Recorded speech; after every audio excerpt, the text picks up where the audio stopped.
Bismillahirrahmanirrahim.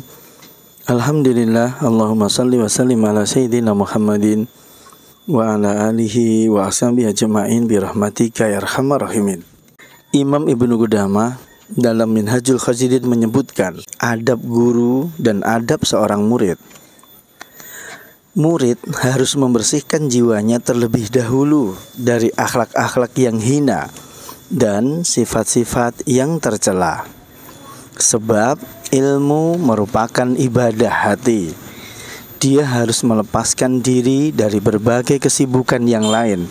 Sebab selagi pikiran bercabang-cabang, maka kemampuannya menggali hakikat menjadi sangat terbatas.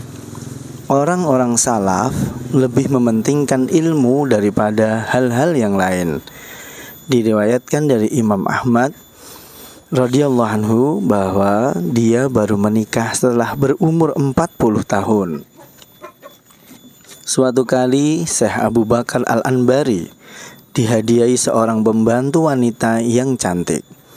Setelah pembantu wanita itu berada di dalam rumahnya, dia berpikir untuk menanyakan suatu masalah kepada Syekh Abu Bakar.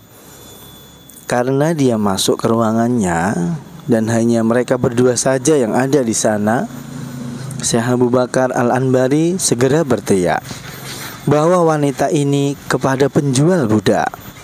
Wanita itu bertanya, "Apa salah dan dosaku?"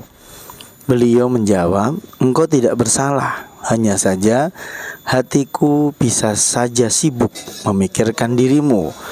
Wanita semacam dirimu ini tentu akan menghalangiku dalam mendalami ilmu." Seorang murid harus menyerahkan kendali dirinya kepada guru, sebagaimana seorang pasien yang menyerahkan penanganan dirinya kepada seorang dokter. Karena itu dia harus merendahkan diri dan benar-benar menurut kepadanya. Sayyidina Ibnu Abbas radhiyallahu anhu pernah memegangi tali kekang hewan tunggangan Sayyidina Zaid bin Thabit radhiyallahu anhu. Seraya beliau berkata, "Beginilah yang kami lakukan terhadap orang yang berilmu." Selagi murid merasa sombong dengan tidak mau mengambil manfaat dari orang yang mungkin kurang terkenal, maka dia adalah orang yang bodoh. Sebab hikmah adalah milik orang mukmin yang hilang. Selagi barang itu sudah ditemukan, maka hendaklah dia segera mengambilnya. Hendaklah dia menyerahkan pendapatnya kepada pendapat gurunya. Jika guru salah, masih lebih bermanfaat bagi murid daripada murid merasa dirinya yang benar.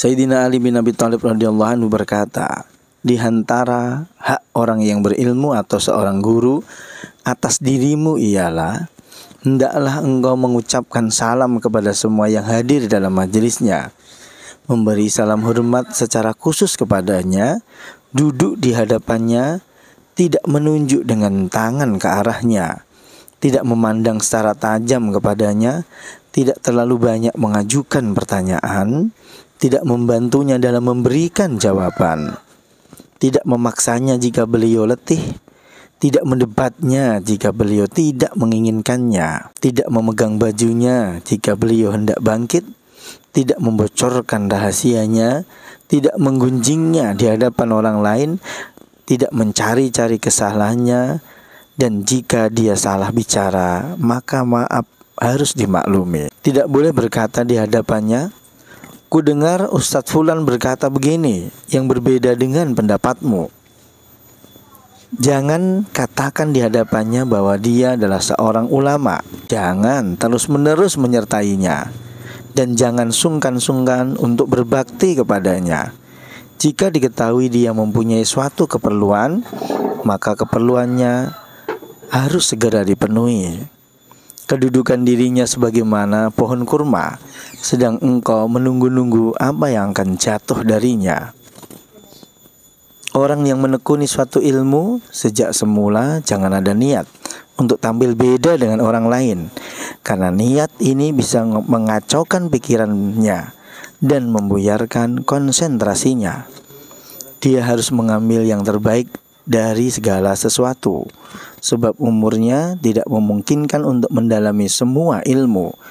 Dia harus membulatkan tekadnya untuk memilih ilmu yang paling baik, yang tak lain adalah ilmu yang berkaitan dengan akhirat, yang dengan ilmu itu akan diperoleh keyakinan seperti yang diperoleh Sayyidina Abu Bakar As-Siddiq radhiyallahu anhu, sampai Rasulullah SAW memberikan kesaksian kepadanya dengan bersabda, Abu Bakar tidak mengalahkan kalian dengan banyaknya puasa dan tidak pula dengan banyaknya sholat, tetapi karena sesuatu yang bersemayam di dalam dadanya.